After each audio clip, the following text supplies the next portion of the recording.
Olá, lindeza, que bom estar com vocês aqui novamente no canal, né? Nós estamos hoje recebendo uma pessoa muito especial, a Josiane Oliveira, que é instrutora de tanatopraxia há 3 anos, né? Ela já está ministrando cursos de tanatopraxia do Instituto de Tanatopraxia Agnus Dei, em Taboão da Serra, que não é Minas, e não é Rio de Janeiro, é São Paulo, tá? Verdade. Enfermagem e patologia clínica, e há 6 anos na tanatopraxia, né? E está iniciando agora o curso de biomedicina. Seja muito bem-vinda, Josiane, ao nosso canal. Obrigada, Elza. É um prazer para mim. Muito obrigada pelo convite. E estou aqui para tentar aí sanar as dúvidas, né? Tirar a dúvida do pessoal com relação à minha profissão, que tem gente que tem medo, é uma mistura de sentimentos, né? Maravilha. Então, hoje, gente, a gente falando aqui no canal, né? Falando de psicologia com a Elza Loboski, no nosso tape, né? No nosso quadro, falando com especialista, nós vamos estar falando como é trabalhar no mercado pós-morte. Ave Maria, Nossa Senhora, ai, socorro, Jesus, vamos conversar sobre cadáver. Exatamente, né? Então, assim, nós vamos ver um outro lado, um outro tipo de trabalho e a importância desse trabalho, né, Josiane? Então, assim, Verdade. desde que a gente anunciou a live, está borbulhando de perguntas aqui no canal, no meu WhatsApp, no Instagram, o negócio está complicado. E as pessoas estão me perguntando muito, primeiro, né, sobre o que é tanatopraxia, né? O que é esse mercado da morte, né? Então, eu queria que você explicasse inicialmente para a gente um pouco sobre essa profissão. O que é a tanatopraxia, né? E esse mercado da morte, como é que é isso? Sim, vamos lá. Vou tentar explicar de uma forma simples, né? O pessoal que é da área, para quem não é da área, conseguir Ok. entender. Tanatopraxia é um procedimento de conservação e desinfecção de corpos, né? A gente sempre entra com essa introdução. E já é uma técnica que é utilizada em quase todos os países do mundo. E na tanatopraxia, Elza, a gente inclui restauração facial, embalsamamento. Então, nós fazemos o preparo do corpo para velórios, principalmente velórios longos, né? Hoje, a nossa profissão ainda não é obrigatória em todos os lugares da tanatopraxia, mas para se fazer um translado aéreo, precisa passar pelo processo de desinfecção, translado terrestre. Então, a gente faz o preparo do corpo, né, para desacelerar o processo da decomposição. Esse é o nosso intuito, né? A gente desacelera a decomposição para que esse corpo possa ser velado sem nenhum tipo de constrangimento, né, para os familiares, na realidade. Muitas pessoas vão a velórios e veem corpos extravasando, né, por nariz e boca. Então, a gente evita que isso aconteça. Então, a gente desacelera o processo de decomposição, o processo da putrefação, com esse procedimento chamado tanatopraxia. Entendi. E essa tanatopraxia, né, que é esse mercado, né, do pós-morte, né, você traz que a maioria das pessoas que faz esse uso são, né, de pessoas que têm que ter um translado mais demorado ou, né, um velório mais demorado, né, que tem que fazer algum tipo de translado ou que a família vai ter um tempo maior para esse velório, né? Então, isso pode ser solicitado pela família ou sempre tem que ser solicitado pela família? Então, na realidade, quando uma pessoa falece, a família entra em contato com a funerária, né? Então, a gente tem uma pirâmide, né? A família, a funerária, o agente funerário e o tanatopraxista. Então, o agente funerário vai para fazer esse atendimento. E quando ele chega lá, é ele quem faz a remoção do corpo. Então, é ele quem avalia a necessidade de cada corpo. Se for um velório longo, com mais de 24 horas, vai precisar, porque o processo de decomposição, a cada minuto após a morte, o corpo vai seguindo ali todo um cronograma em direção à decomposição. Então, ele avalia o corpo e explica para a família sobre o procedimento, né? Então, tem casos que tem que fazer. A família não tem nem como recusar, porque vai transladar, então chega no aeroporto, tem que apresentar uma documentação. Eu não sei se o pessoal sabe aí, as urnas, né, os esquife, eles são transportados dentro do compartimento de bagagem. Então, não pode haver nenhum índice ali de contaminação. Então, o corpo precisa passar, precisa ser apresentado no aeroporto um documento chamado ata de tanatopraxia, que diz ali que o corpo passou por essa desinfecção e não tem risco de contaminação. Mas quem fala para a família é o profissional que vai atendê-la, né? É o agente funerário. E é muito bem recebido assim, a tanatopraxia pelos familiares, porque as pessoas entendem, né, as necessidades do corpo. Que bacana. Pois é, quando a gente é pequena, né, quando a gente é criança, né, falando sobre profissões, né, todo mundo fala, eu quero ser médica, eu quero ser veterinária, porque eu gosto muito de bicho, quero ser médica, eu quero salvar as pessoas, quero ser policial para dar segurança, né, ao meu estado, à minha cidade, à minha família, e tudo mais que a gente ouve por aí, né? Mas você acabou indo para uma profissão bem diferente, não é? Josi, e como é que foi esse caminho até aqui? Porque você começa como técnica de enfermagem e cai na tanatopraxia, né?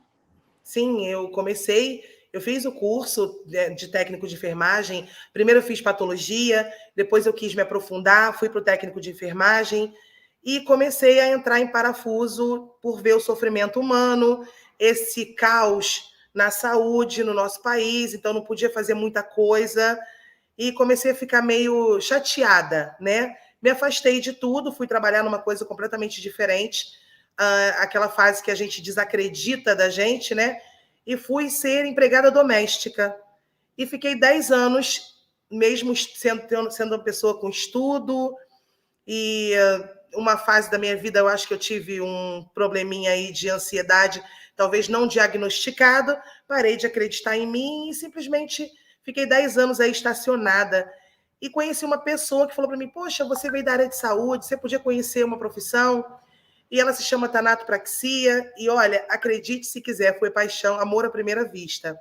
Eu resolvi fazer o curso, com todas as dificuldades na época, e me apaixonei, assim, eu entrei a primeira vez na aula prática e não saí mais, e foi uma paixão, assim, eu digo que foi um reencontro, porque a tanatopraxia não é gente que escolhe, nós somos escolhidos, né? É uma profissão tabu, não é fácil, então eu fui escolhida, eu tive um reencontro com a minha profissão, e graças a Deus estou aí, cuidando de quem não pode se defender, né? Uns querem ser policiais para cuidar, para dar segurança às pessoas, e enfim. E eu quero trabalhar sempre defendendo e cuidando de quem não consegue se defender mais, de quem não tem mais voz, né? Não pode se defender, a realidade é essa. Eu acho que até pelos dois lados, né, Josi? Trabalhar com essas pessoas que não têm mais voz, mas assegurando, né? Trazendo a segurança para os que estão vivos, né? E principalmente Sim. agora nessa questão do Covid, né? A importância, né, que as pessoas estão verificando do cuidado que a gente tem que ter na hora, né? De estar cuidando deste corpo para ser encaminhado, né, para um cemitério ou para uma cremação, né? Nesse sentido, né? Bem bacana Verdade. o que você está trazendo. O que Bom, pode falar, não, desculpa. pode fazer. O que pode trazer aí alguma dúvida para o pessoal, né? Acho que deve ter gente que vai perguntar, se já não perguntou isso, sobre os corpos de Covid, Elza, eles não são preparados, tá? Eles saem direto do hospital e vão para o sepultamento. Né? Então, na época do Covid, a gente, como profissional da área, foi bem difícil, porque a maioria era doença respiratória, então já saía do hospital e já ia direto para o sepultamento. Mas é o que você falou, tem toda a razão, tem uma família por trás de tudo, né? A gente lida com sofrimento. Eu acho que eu sou tão exigente com os meus alunos nesse ponto justamente por isso, né? Porque a nossa profissão é em cima da empatia. Não faça aos outros o que você não gostaria que fizesse com você ou aos seus. Então, é uma profissão muito complexa, a gente tem que ter uma postura ética muito grande o tempo todo, né? A gente pode estar aqui e entrar um familiar a qualquer momento e a gente tem que saber lidar com isso. Maravilha. E nessa parte prática, né, como é que funciona todo esse processo de preparação, né? Quais os cuidados que você precisa ter, não só com você mesma, né, mas também com o corpo que vai ser preparado, né? Como é que é feito tudo isso? Eu vi que naquela foto, né, que tem aqui do cartaz, tem vários vidrinhos, né, coloridos, né, como se Sim. fossem, não sei, produtos químicos ou maquiagem, não sei, né? Aí vem minha pergunta também, né? Como é que funciona todo esse processo de preparação? Tá, vou te explicar, como eu já falei no início, tentar explicar menos tecnicamente possível, mas a preparação consiste numa troca de fluidos, né? A gente substitui o sangue por um fluido que são essas garrafinhas que você viu, são os fluidos arteriais, né? Nós temos fluidos que são injetados pela artéria e temos fluidos que tratam a cavidade, porque a gente sabe que a nossa, desculpa, a nossa decomposição ela começa de dentro para fora. Né, as bactérias que até então vivem no nosso organismo, habitam, né, fazendo a gente ter aí fortalecendo o nosso sistema imunológico, logo após a morte, ela passa um processo natural da decomposição. E é isso que a gente combate, para que esse corpo não venha a avançar, não venha entrar em processo de decomposição. Então, através aqui atrás tem o sistema circulatório, né, através das artérias, que nós fazemos essa injeção de fluido e o tratamento da cavidade. Agora, cuidados com a gente, os EPIs são de extrema importância, né? Eu tenho que ter cuidado no meu trabalho o tempo todo, tanto com a minha saúde e quanto à integridade dos cadáveres, né? Eu tenho riscos de quebrar o nariz, se eu não fizer um bom tamponamento, de uma forma técnica. O tamponamento é a introdução do algodão pelo nariz e pela boca, que a gente tem que fazer, para evitar que esse corpo extravase, né? Mesmo com o procedimento a gente faz. E EPIs por conta de agulhas, né? Nós lidamos com agulhas, materiais cortantes, que é bisturi. Então a gente tem que ter bastante cuidado, bastante atenção no que está fazendo, para que não haja nenhum tipo de acidente. Se houver, claro, tem que ter toda uma assistência, o aluno é encaminhado ao hospital, ou o técnico. Graças a Deus aqui a gente não tem esse problema. Eu já preparo eles psicologicamente muito bem, e pego no pé ali dentro quando eles começam a desviar o assunto. Eu sempre falo, atenção em tudo que está fazendo, porque a gente tem ali naquela mesa a coisa mais preciosa de uma família, né? Então, é uma preciosidade que tem ali com a gente. A gente tem que cuidar e ter muita atenção. E a tanatopraxia consiste nisso. Nós precisamos conhecer a anatomia humana para se fazer, se realizar a tanatopraxia. Então, a gente busca muito isso, né? Ensinar a anatomia humana para que se faça um procedimento seguro. Sim, então nessa preparação, né, de mudança de fluidos, né, desse tamponamento, consiste, né, nesse trabalho também do tanatopraxista, né? Tanatopraxista. Isso. A maquiagem também? Sim, a gente tem a necromaquiagem, ela já vem incluída, né, na tanatopraxia, ela é finalização, porque nós temos também a tanatoestética, que a gente chama, que depois do procedimento, de acordo com a vontade da família, é a família quem vai dizer para a gente, a família manda em tudo, né? A família manda para a gente a roupa, ela manda o tercinho, se for criança, ela manda um ursinho de pelúcia, a gente já preparou o corpo aí, que, né, uma idosinha foi com uma latinha de cerveja na mão, e tudo vem da família, toda a informação vem dela. Então, tem corpos que vêm para a gente que a família pede para fazer uma maquiagem leve, outros já pedem uma coisinha mais pesada, a gente costuma pedir uma foto, né? Poxa, manda uma foto para mim para ver como ela se maquiava. Tem pessoas que são evangélicas ou de outras religiões, não querem maquiagem nenhuma. Então, um profissional do pós-morte, ele nunca faz porque ele acha que ele tem que fazer. A gente só trabalha em cima do que a família passa para a gente. Né? É a família quem determina, tudo é a família quem determina. Então, eu quero um tercinho na mão, um tercinho no pescoço, um lenço. Então, tem muitos pedidos que são diferentes, mas a gente sempre respeita com relação à religião, né? Nós temos aí as vestes de algumas religiões. Às vezes, quando estou confusa, eu peço para a família, olha, você pode só me explicar como eu ponho? Eu não conheço. E ali eles explicam e sai daqui perfeito para receber a homenagem como tem que ser, né? Maravilha, Josi. Então, nessa questão, né, o objeto do seu trabalho é muito delicado, né? Como você mesmo traz, né? É a preciosidade de uma família, né? É o último momento, é o momento de perda, que é sempre muito doloroso para quem fica, né? E você tem um papel super importante nesse processo, né? Como é que é levar isso em conta, né? Cuidar do amor da vida de alguém, né? Como você costuma dizer, né? Você sempre traz essa frase nas suas lives, nas suas, né, publicações, né? Então, cuidar do amor da vida de alguém. né? Então, assim, como é que é isso? Como é que é ensinar isso, né, para os seus alunos? Tem que ter vem de um respeito muito grande à nossa profissão, né? Tem que ter. E, como você diz, para eu passar isso para os alunos, eu sempre começo falando para eles o seguinte: a gente tenta imaginar que como se fosse alguém da sua família, né? Porque tem pessoas que a gente tem que pegar pesado, assim, para a pessoa ter aquele choque de realidade, dizer, opa, isso aqui não é um ambiente para eu brincar, né? Isso aqui é um ambiente, não é, o meu ambiente de trabalho não é um ambiente de tristeza. A tristeza está lá fora. A tristeza que eu tenho que respeitar está lá com a família. Às vezes, 10 minutos para a gente, de um atraso, por exemplo, é uma eternidade para uma família, né? Então, a gente vem aí dentro da profissão, a gente vem com várias, debatendo aí com outros profissionais, até mesmo para você entender com relação à cola, né? Algumas pessoas me procuram, falam, meu Deus, mas a minha mãe estava com a boca colada. Então, são coisas que chocam uma família, né? A última imagem é que fica. E é isso que eu tento passar para eles o tempo todo. Olha, a gente tem que fazer da melhor forma, porque a última imagem fica.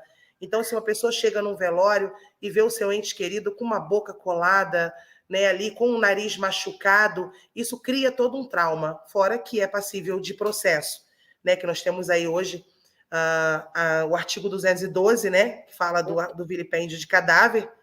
Nós tivemos aí um caso que revolucionou tudo, que foi o Cristiano Araújo, né, aquela falta de respeito com ele dentro do laboratório, não sei se você se lembra, né, quando 2 tanatopraxistas, né, que se diziam tanatopraxista, filmaram ele, filmaram a cavidade abdominal aberta, as partes íntimas, e simplesmente publicaram aquilo. E até então a nossa lei, o nosso artigo 212, que fala sobre o vilipêndio de cadáver, era uma mãe, né? E depois disso foi reformada e reformulado e passou a punir com mais rigor.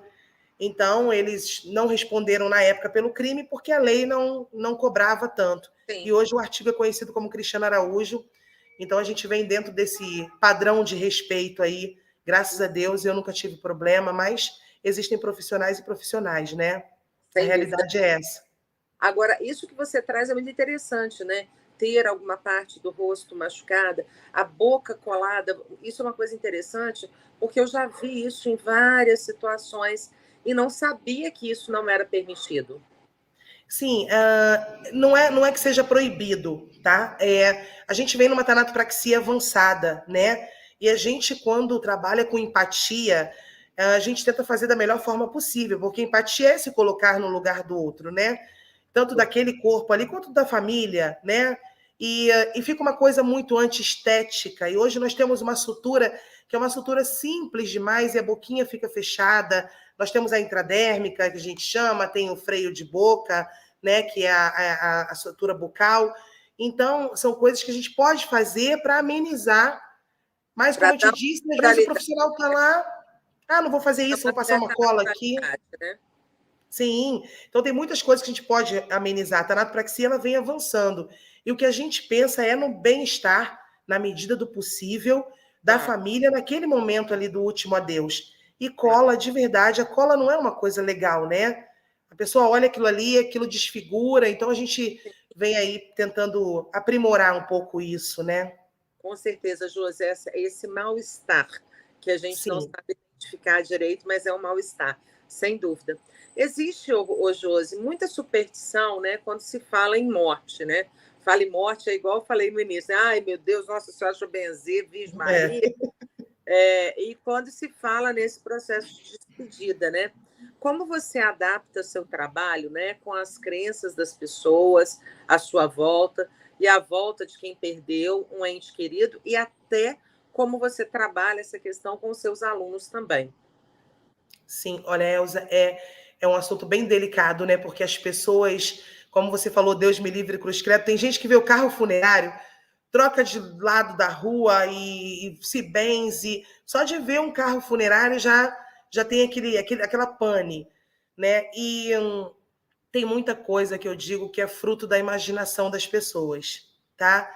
Essa coisa de, olha, eu tento assimilar da melhor forma possível, mas me perguntam se eu como carne, se eu consigo dormir, se eu consigo comer normalmente. Falei, gente, mas por que eu não conseguiria? Né? Eu só faço o meu trabalho, e eu costumo dizer que quando eu coloco eles no carro, eu tenho um costume que é meu, sempre que eu coloco eles no carro, né, que termina o procedimento, eu tiro com todo o cuidado da mesa, coloco dentro do carro, eu sempre falo, vai com Deus, sua família está te esperando. E ali, aquilo apaga para mim. É uma coisa muito boa para mim, porque aquilo apaga. Né? Ele vai embora, eu já vou para outro procedimento, e eu não fico remoendo aquilo. Isso com os alunos, eu tenho que ter todo o tato, porque, principalmente com criança, a morte de criança mexe muito com as pessoas. Então, a maioria que vem diz para mim sempre, olha, eu sou louca para fazer, mas eu não sei como eu vou fazer com relação à criança. E aí já começa o meu trabalho de trabalhar mesmo a mente deles ali.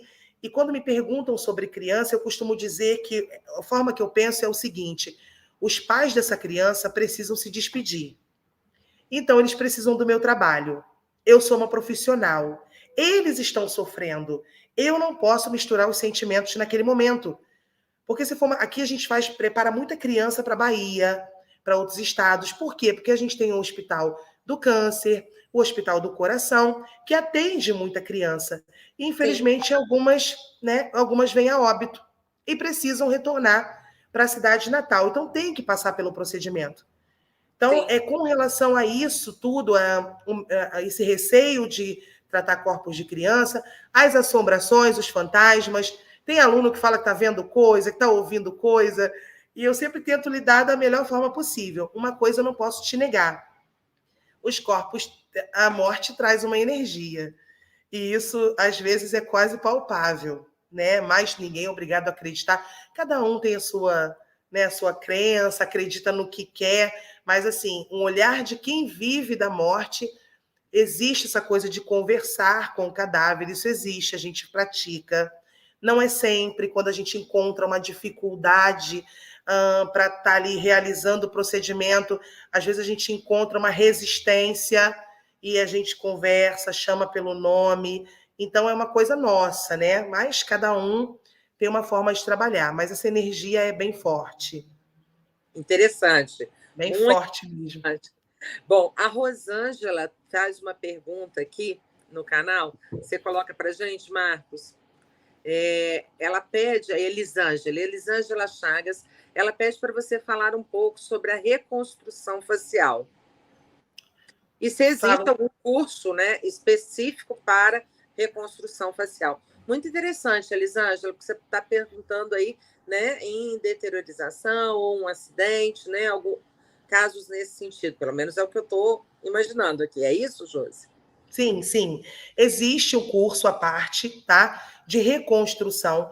Hoje, no curso de tanatopraxia, eu abordo restauração, tá? E eu vou tentar explicar o porquê. Porque a palavra reconstruir, ela é muito forte, né? Existem cursos de reconstrução facial com peles sintéticas, com moldes, e tem que ter o forno, e nem todas as empresas investem nisso, tá? A pessoa que quer fazer, aprender a lidar dessa forma mais profunda, ok, pode aprender, pode fazer. Só que um laboratório de tanatopraxia, ele não costuma investir muito em maquinários de reconstrução, porque é muita perda facial. Então, a gente faz muita restauração, né?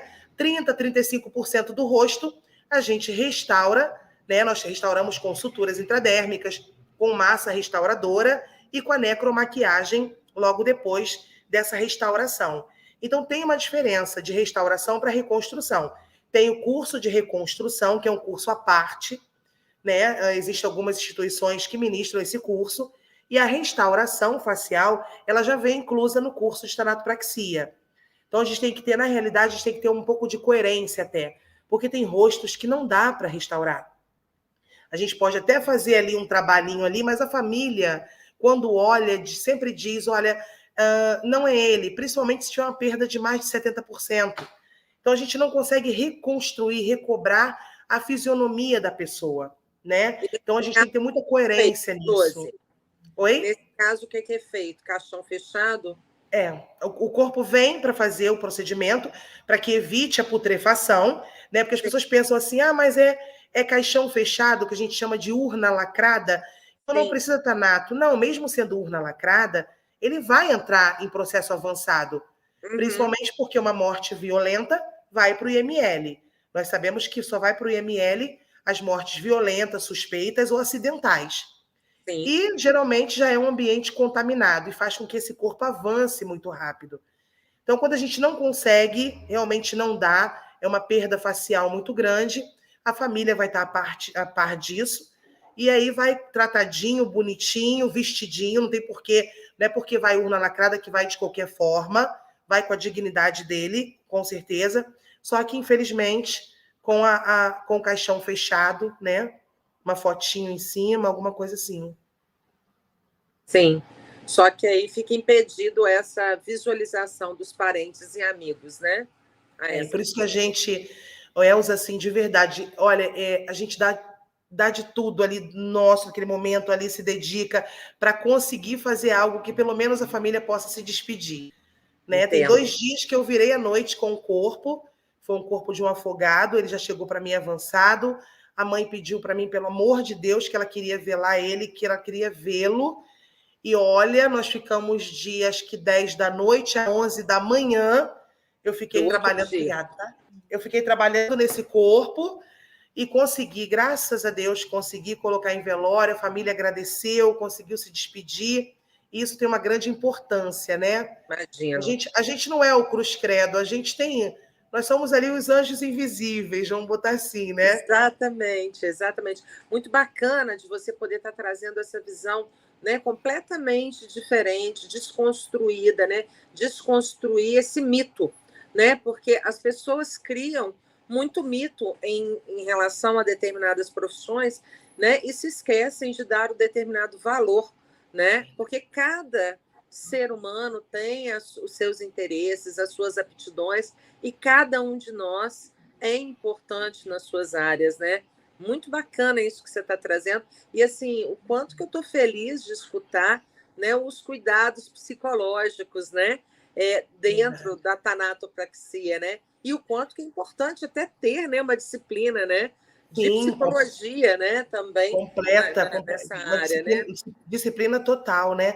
Tem uma coisa que diz respeito à sua área, né? É, assim, vou comentar com você, porque nem eu sei explicar, mas eu sou muito procurada por pessoas que sofrem de ansiedade, que sofrem de depressão e que falam para mim que começaram a ver meus vídeos e começaram a lidar melhor. Eu não entendo muito o porquê, mas enfim, né? Os mistérios aí. E muitos vêm para fazer o curso. Eu tenho alunas que falam para mim, Josi, eu não tomo mais remédio desde então, porque eu aprendi a valorizar a vida. Eu acho justamente que é por isso, né?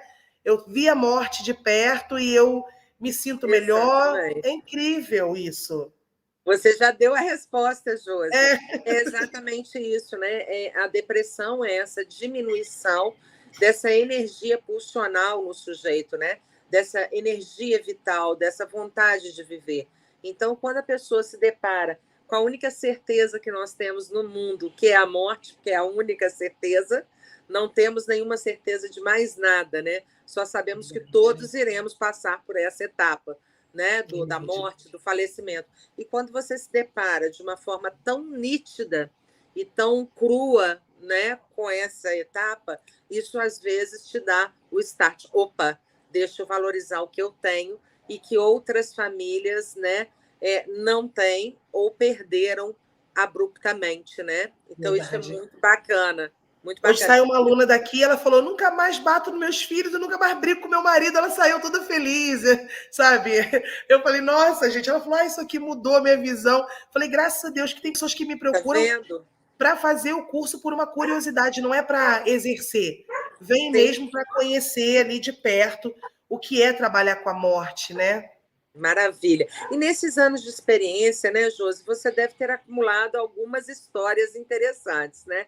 Conta pra gente alguma dessas histórias ou experiências, né, que tenham te marcado, né? Você trouxe essa história dessa mãe que te pede, né, de uma pessoa afogada, né, já bem debilitada, né, e que vocês conseguem, com um tempo grande, mas conseguem levar essa pessoa para, né, para que ela seja velada e que a família veja. Mas conte para a gente alguma história interessante ou alguma experiência interessante que você já passou. Olha, uma das coisas, quando você estava falando aí, veio essa na minha cabeça, falei, então vai ser essa, né? Na clínica, a gente prepara corpos para viagem, né? Então, geralmente, quando a gente prepara esses corpos que vão para outros estados, a família vem até a clínica para se despedir, né, do falecido. Alguns vão em viagem, outros não vão, e vem para se despedir. E eu amo ficar no meio da família, né? O dono daqui da Agnos, o Flávio, ele sempre fala, eu falei, não, deixa que eu fico com a família, eu vou fazer café, eu dou uma água, eu consolo quem está chorando, eu choro junto, porque eu sou chorona. E eu estava acompanhando um velório e uma senhora me chamou a atenção. Ela estava sentadinha no sofá e o velório era de um moço que, 50 anos mais ou menos, tinha sofrido um acidente de trabalho da construção civil. E eu passei o velório todo olhando para ela. Eu amo idoso, né? De verdade, se amo idoso. E ela estava me encantando ali, sentadinha. E a parte mais difícil da minha profissão é o momento que eu tenho que dizer para a família, e não é clichê quando a gente ouve isso ou vê na internet. A gente fala mesmo, 5 minutos para fechar o caixão.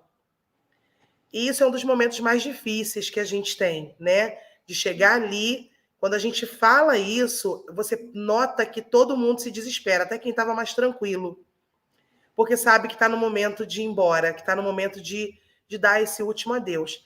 E ela sentada o tempo todo ali na sala, e eu na mesa, e ela me chamando a atenção, e enfim. Quando eu fui avisar para eles que estava faltando 5 minutos, ela levantou. E ela levantou, Elza, ela olhou para a urna, ela olhou para ele e falou para ele assim, vai com Deus, meu filho.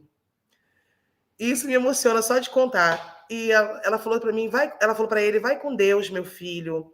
Eu só tenho a te agradecer pelo ótimo filho que você foi para mim. Olha, eu não esqueço, eu tenho memória auditiva.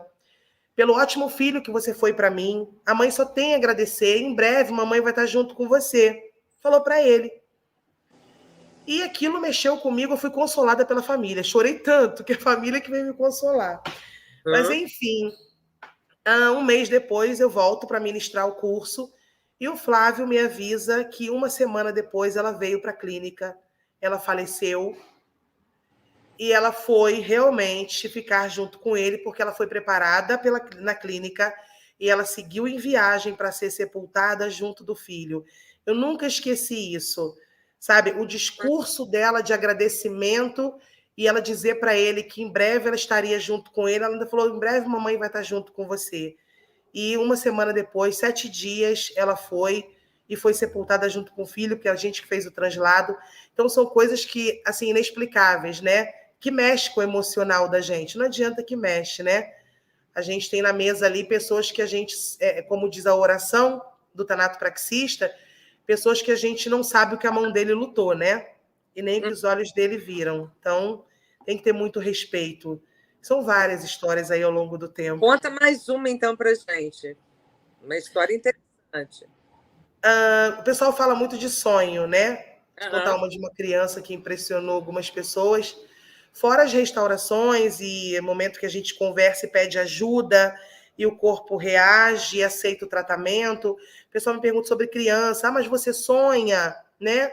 Você sonha com o procedimento? Eu estava de plantão e o agente funerário chegou com um bebê no colo. E eu olhei para a porta, né, de entrada do laboratório e falei para ele, nossa, eu não acredito que você trouxe um óbito no colo. Ele estava segurando, igual um bebê, normal. Aí ele falou para mim assim, Josi, a dona da boneca está lá dentro do carro. Aí na hora eu vi que era uma... Claro, ele falou uma boneca. Falei, nossa, eu achei que você vinha carregando. Enfim, foi uma criança que foi vítima de câncer, né, faleceu de câncer.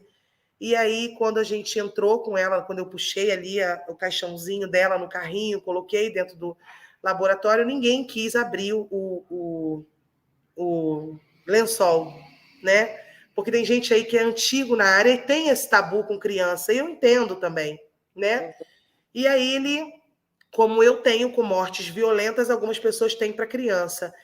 E aí, quando eu abri, Elza, quando eu tirei o lençol, a mão dela estava uma unha pintada de cada cor. Eu só vi a mão e aquilo ali ficou gravado para mim, a coisa mais linda. e eu preparei ela e fiz o que a mãe pediu, que era colocar a boneca junto com ela dentro da urna. E naquele dia foi um plantão que mexeu com todo mundo ali, e eu sonhei com ela. E foi o único corpo, o único cadáver que eu preparei, que eu sonhei. E eu Uhum. sonhei que ela corria dentro da minha casa, né? Isso me impressionou, eu não esqueço. E ela ficava correndo, rindo dentro da minha casa. E algumas pessoas falavam, Josi, ela foi te agradecer, depende no que cada um acredita, né? Sim. E foi uma coisa também que me marcou. Ter visto ela, ter sonhado com ela saindo ali e correndo dentro da minha casa. Eu falei, nossa, que incrível, porque eu não sou de sonhar, de verdade, eu não sonho com eles. Quando eu termino o tratamento, quando eu termino o procedimento, eles vão, eu fico aqui para trabalhar e eu não vou acumulando, né? Se a gente for acumulando, começa um gatilho aí, começa todo um problema, a gente vê que o pessoal dessa área ou tem problemas psicológicos ou vai para o alcoolismo. Os psicólogos costumam dizer, né? Ou Sim. alcoolismo ou Alguma aquela... válvula de escape, né? Isso. Maravilha.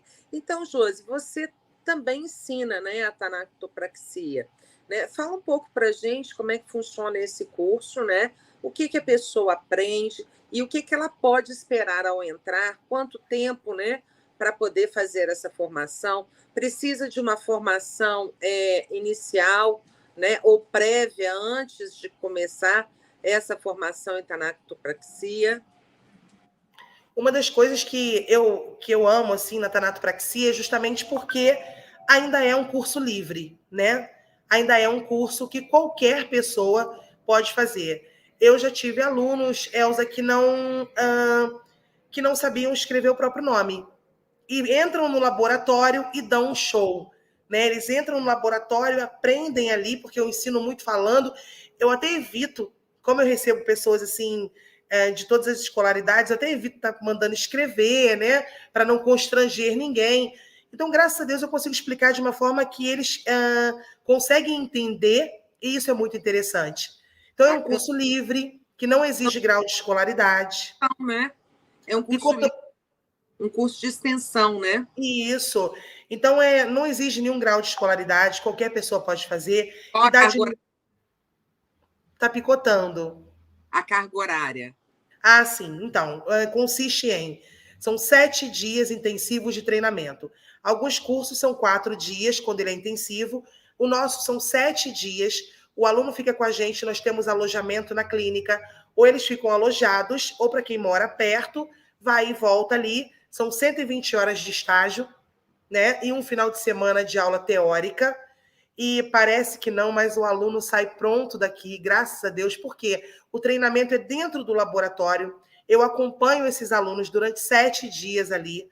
A Agnus fica com as portas abertas para eles retornarem, para treinar, para fazer estágio, mas já saem prontos para serem um auxiliar ou um agente funerário, porque o campo hoje está abrindo muito, porque as funerárias preferem contratar um tanatopraxista do Uhum. que somente um agente funerário, porque o Sim. tanatopraxista, ele sabe fazer uma necromaquiagem, ele sabe fazer um bom tamponamento, então ele é 2 em 1 para a funerária. A gente indica muito aqui, então a pessoa que é habilitada, então melhor ainda, pode ser agente funerário e tanatopraxista, né? E como é Só que que está algumas pessoas, a área? só que algumas pessoas me perguntam sobre salário, por exemplo. Eu sempre falo, gente, Isso. ganhar dinheiro é bom, tem o salário, né, e tudo, mas se for só por isso, para trabalhar com a morte, desiste. Porque é uma profissão que exige muito além disso, né?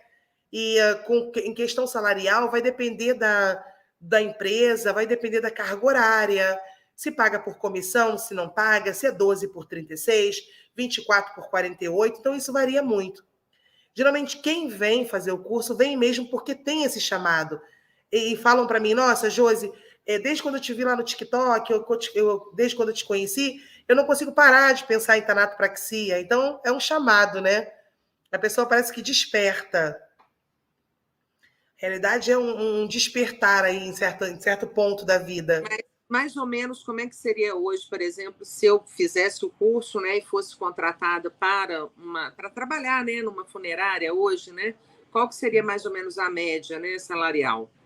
Hoje a média salarial de um auxiliar, R$ 2.000, mais ajuda de custo de transporte, cartão alimentação, então isso de auxiliar. Vai a técnico, melhora mais um pouco aí, e tem pessoas que trabalham em 2 laboratórios, né? Trabalham Entendi. 12 por 36, trabalham em outro laboratório, então depende muito. Mais ou menos como técnico de enfermagem, maravilha. A Exatamente. Jéssica Ribeiro da Silva, ela está fazendo uma pergunta para você aqui, Josiane.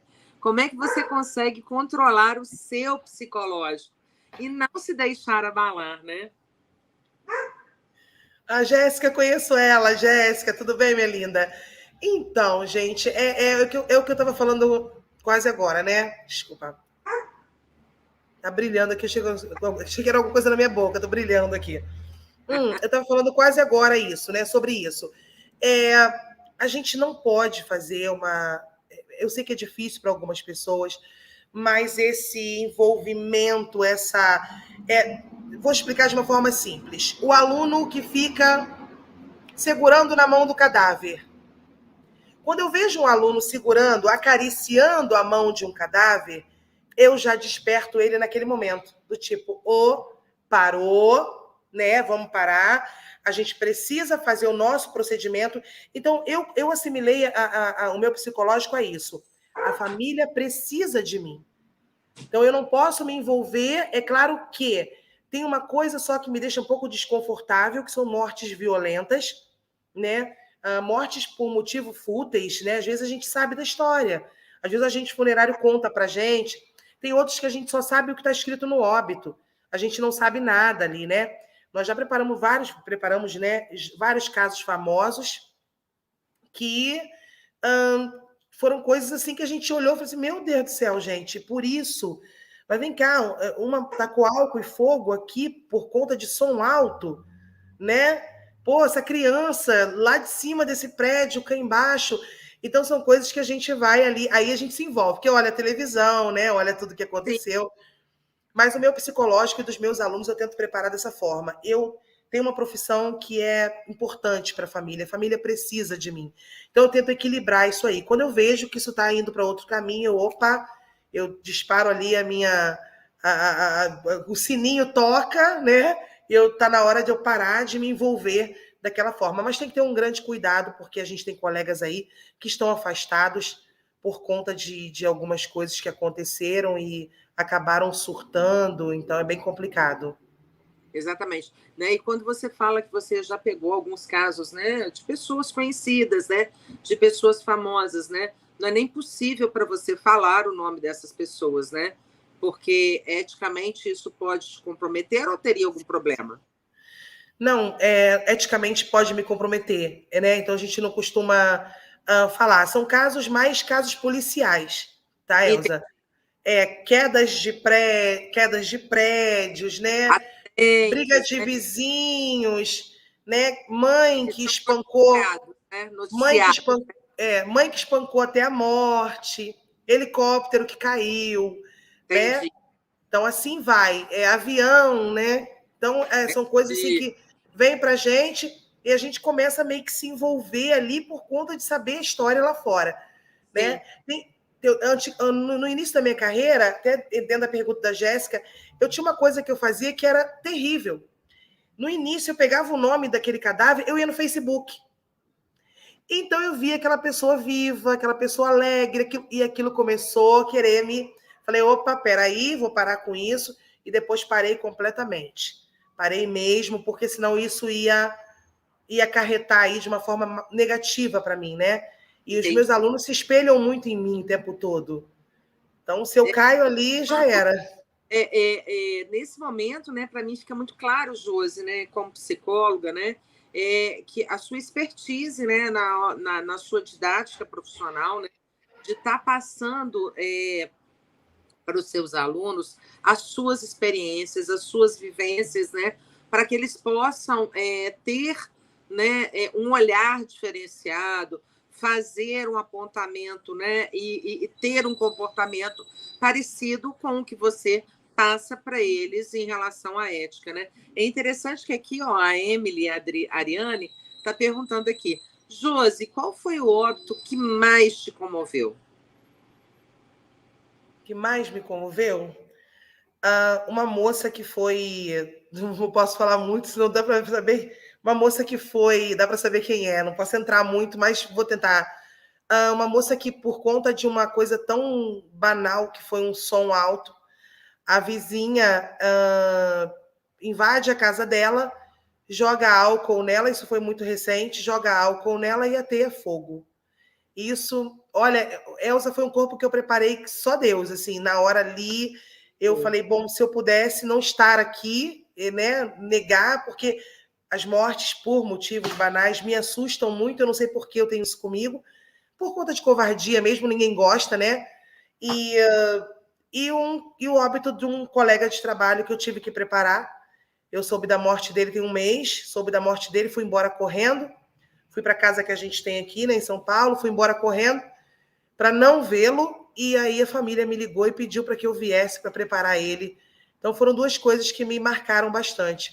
Agora essa dessa moça foi bem, né? Ela tinha uma carreira, inclusive acho que é parecida com a sua, Elza, e acabou que foi uma coisa bem chocante para mim, assim, e ela foi para o Rio de Janeiro, mas deu para preparar o corpinho dela, ela foi Ou urna seja, aberta. que se tira o direito do outro, né? É legal, né, Josi? Acho que é isso.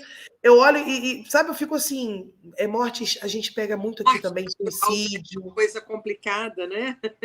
A gente pega muito suicídio aqui também, né? Corpos de suicídio são uma coisa que mexe um pouco com a gente, que a gente acaba passando o nosso pessoal na frente e fala, nossa, mas poxa, tão bonita, mas a gente nem pode julgar desse modo, né? Tão nova. E tem uma coisa, uma curiosidade em corpos de suicidas, que eles têm uma fisionomia muito diferente. Bom, eles tá pipocando perguntas aqui, eu vou fechar com essa pergunta do Gabriel e depois a gente vai finalizando. O Gabriel Silva traz assim, em caso de putrefação avançado, há chances de uma restauração para uma aberta? Tá, putrefação, só para a gente resumir, é o processo, né, de avanço do corpo, né? A gente tem as fases da putrefação. São 4 fases que a gente chama de cromática, né, enfisematosa, colicoativa e a esqueletização. Então vai depender em qual grau da putrefação esse corpo está, né? Hoje eu sou especializada em tratar corpos em estado de putrefação. E quando eu pego uma putrefação, eu sempre digo para o agente funerário, para a família, eu vou esperar o corpo me responder. Então, tem corpos que a gente consegue desacelerar. A gente não vai reverter. Uma vez que o corpo avança, a mancha, né, a mancha verde abdominal, que o corpo fica enegrecido, isso a gente não reverte. O que a gente pode tentar fazer é desacelerar, para a gente dissipar um pouco aqueles odores, né, diminuir os odores desagradáveis, porque o odor também traz muito constrangimento no momento do velório, né? Porque sempre tem aquele, né, Elza, que entra no velório e sai mais ou menos assim, né? Isso é triste para uma família.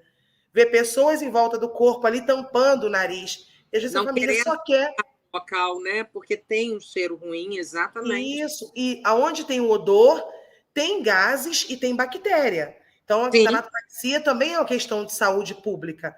A gente combate até a contaminação do solo pelo necrochorume, né? Então, tem toda uma... E a putrefação a gente põe na mesa e vai fazer o tratamento, e a putrefação que responde. Tem corpos que respondem e a gente consegue colocar pelo visor. Né? Tem corpos que o rosto não responde muito, mas a gente consegue desacelerar o odor aí e colocar em velório, pelo menos para a família ter a presença ali, né, daquela urna, saber que seu ente querido está ali dentro, né? Pois é, Josi. Acho que para a gente finalizar, eu gostaria até de fazer uma pergunta sobre responsabilidade social mesmo, né? Em relação, né, ao seu trabalho, a tanatopraxia, né? Quando a gente observa esses corpos, né, que vão diretamente para o enterro, né, para o seu funeral, né? Como fica essa questão, né, das bactérias, de tudo isso, né, nos lençóis freáticos, toda essa questão. Então, assim, eu já ouvi muitas pessoas falando assim, pois o certo mesmo seria a gente adotar a cremação para todas as pessoas em termos de segurança, de biossegurança, né? E por conta, né, de religião, por conta de características muitas pessoas não aceitariam a cremação, porque elas, né, entendem que do pó, o próprio pó, da terra à terra, né, todo esse contexto. Mas como é que fica essa questão de segurança dos vivos, né? Olha, é complicado, né? Um dia teria que ser uma live só para essa parte de contaminação. Acho que nós vamos ter que fazer outra live, hein? Vamos embora. Então, Elza, vem essa coisa da minha colocação. Oi? Estou errada na minha colocação ou a ideia é essa? Não, a ideia é essa mesmo. Eu levanto muito a bandeira dessa coisa da contaminação de cemitérios, né? Sou super apoio a cremação, mas entendo que nós somos um país livre, cheio de, né, tem todas as religiões, cada um ali tem a sua escolha, tem pessoas que gostam, aquela coisa do jazigo, que sepulta toda a família. A gente tem a cremação, a gente tem a hidrólise alcalina, ainda não é usada no Brasil, mas eu acho que seria uma forma de sepultamento, que a gente chama assim, maravilhosa, que é a dissolução do cadáver em soda cáustica, né? Então só sobram os ossos, esses ossos são centrifugados, e depois a gente tem o material resultante, que são as cinzas. E tem a cremação, que é com fogo e tudo, normal, né?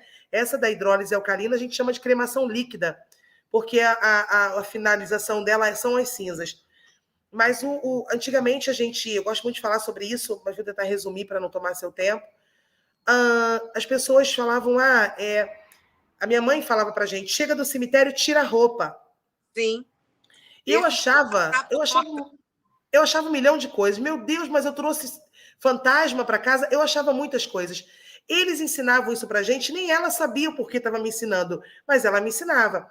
Olha, se o cadáver arrotar do seu lado, você fica doente. Ela quer dizer o quê? Olha, se começar a eliminar os gases durante o velório, porque não fez atanato, vai ser uma coisa que vai prejudicar a saúde. Então, o cadáver que não passa pelo procedimento, ele está contaminado. Então, a pessoa vem, beija, bota a mão, aí escorre, né? Extravasa aquele líquidozinho ali no nariz. O que a familiar faz? Passa o dedo. Depois, sem querer, coça o olho, vai comer a unha, então aquilo vai roer a unha, então aquilo ali vai criando uma contaminação. E a tanatopraxia diminui isso, né? Tira esse risco. Só que com relação ao solo, os corpos que não passam, principalmente os corpos de Covid, vai ser um impacto ambiental muito grande, já está sendo, já é uma preocupação do CONAMA, né? O Conselho Nacional do Meio Ambiente. Cemitérios horizontais, que são cemitérios antigos, porque a resolução do CONAMA vem de 2006, mas nós temos zilhões de cemitérios antigos que estão ali, na altura do lençol freático. Exato. Esse necrochorume, esse subproduto da decomposição, ele atinge, eu vou chamar de bactérias, mas são subprodutos, né? A cadaverina, comedora de carne, responsável por muitas infecções. Fui procurada por uma moça agora desesperada, uma menina grávida, foi lavar o túmulo do avô no dia 1º de novembro. No dia 10, ela faleceu de infecção generalizada e ninguém sabe o foco.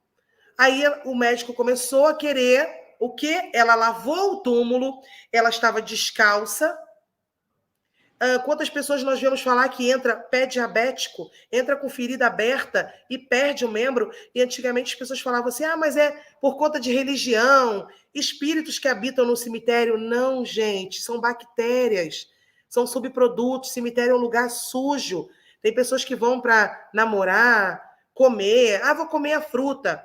É claro que a bactéria não passa pelo pólen da árvore, mas as bactérias estão nas partículas de poeira, e essa partícula de poeira, ela vai pousar ali naquela fruta. Aí a gente vai lá, pega a fruta e, come. Né? Nós temos aí casos de poços artesianos com 20 quilômetros do cemitério que estão contaminados. Tanto que não se pode furar poço em volta de cemitério. Mas a população não tem outra saída. Né? Tem muita gente que não tem essa visão, né? Live que a gente tem que fazer, sabe? Por poder conscientizar as pessoas, sim, sabe? Porque isso é uma coisa muito séria. E principalmente esse impacto pós-Covid, né? Que você está levantando. Exatamente. Eu também tenho essa preocupação conversando com alguns colegas da área de saúde. Mas olha, Jô, eu Isso. queria passar para você alguns comentários aqui de alguns fãs, entendeu? Até fiquei enciumada com uma fã aqui, entendeu? É minha fã também. Eu não vou disputar, não, mas ó, ela colocou aqui, a Selma Javarino colocou parabéns pela live. Admiro muito a Josiane pelo carinho, empatia e respeito que ela tem pelas pessoas, né? Elisângela, Obrigada. gratidão, né? A Line Castro, vim pela Best, né? Provavelmente eu acredito que deve ser sua aluna, deve ter sido sua aluna, né? Sim, conheço ela. Isso.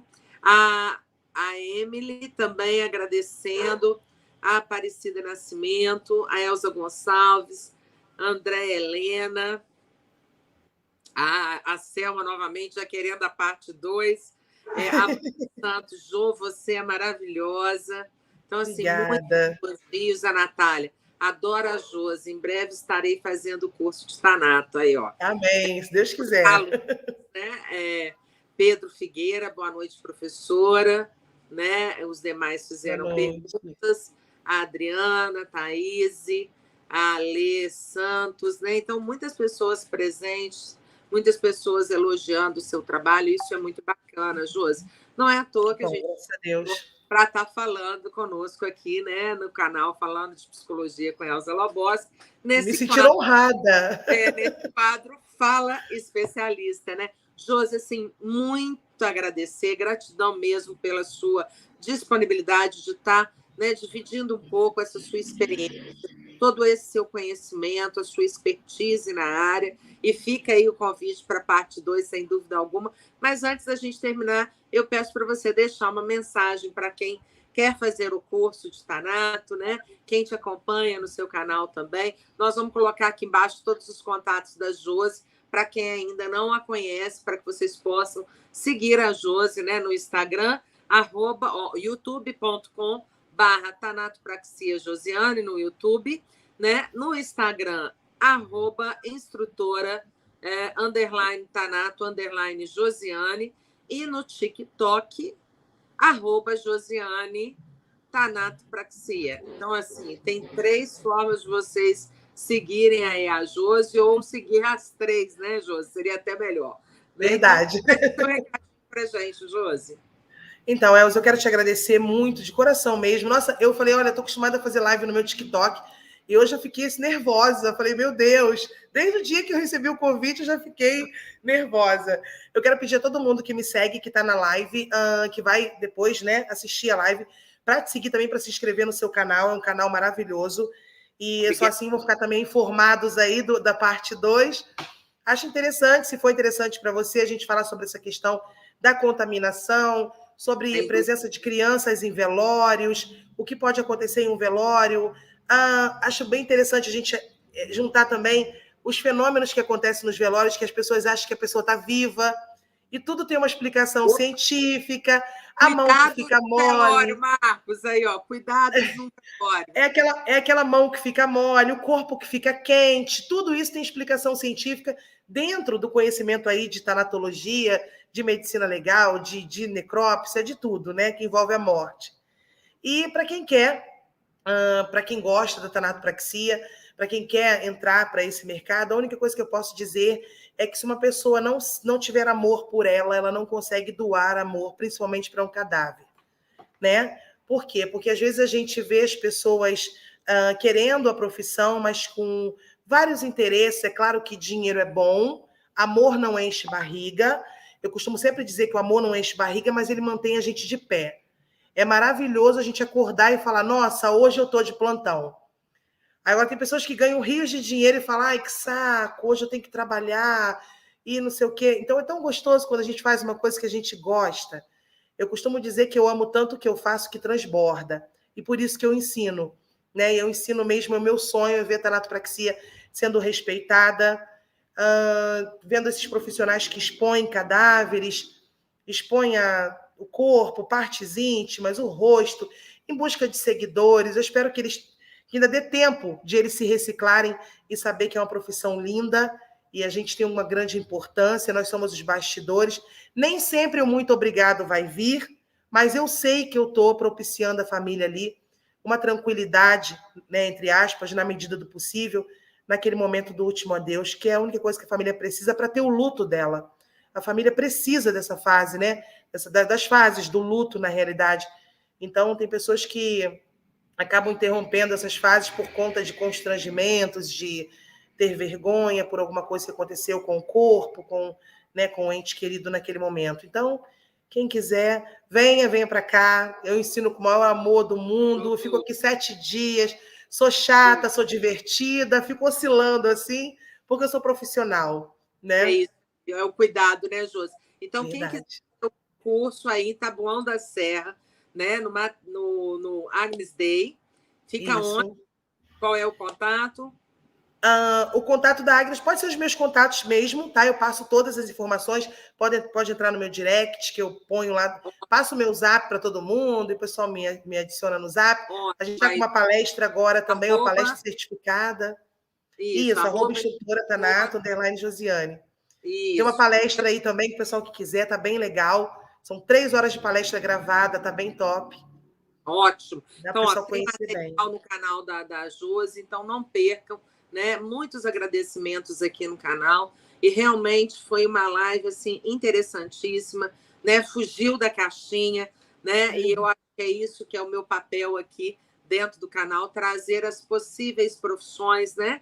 E agradecer muito, Josiane, né, de estar com uma profissional comprometida, ética, né, implicada e com responsabilidade social. Isso é Eu que muito bacana, agradeço.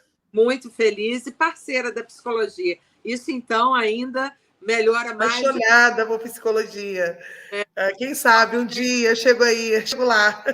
Cheio de estrelinha. E agradecer, claro, ao Marcos, né, e a Selma Javarini, que é sua fã, é mãe, né, do Marcos, que é o Beijo para eles. Marcos, pessoa meu ótima. consultor, né, para assuntos aleatórios aqui do canal, ele que cuida do canal. Então, a Entendi. inspiração veio dela, né, e aí nós fomos pesquisar, fomos olhar, né, o seu canal e realmente ela estava com toda a razão. Selma arrasou. Obrigado, ó, fã sua, viu? Um Beijo, beijo. Selma. Aí, viu, Selma? Ganhou beijinhos, hein?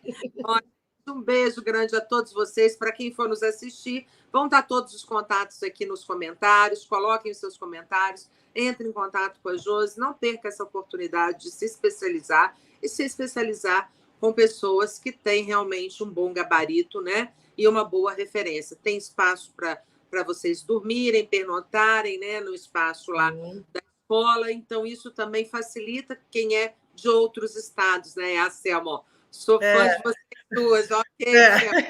Tá com ciúmes, hein? Beijo, Selma. Ela estava com ciúmes, então não percam, gente. No mais, muito obrigada. Até a próxima live. Beijos, Josi. Obrigada. Beijo. Eu que agradeço. Beijo a todos. Boa noite.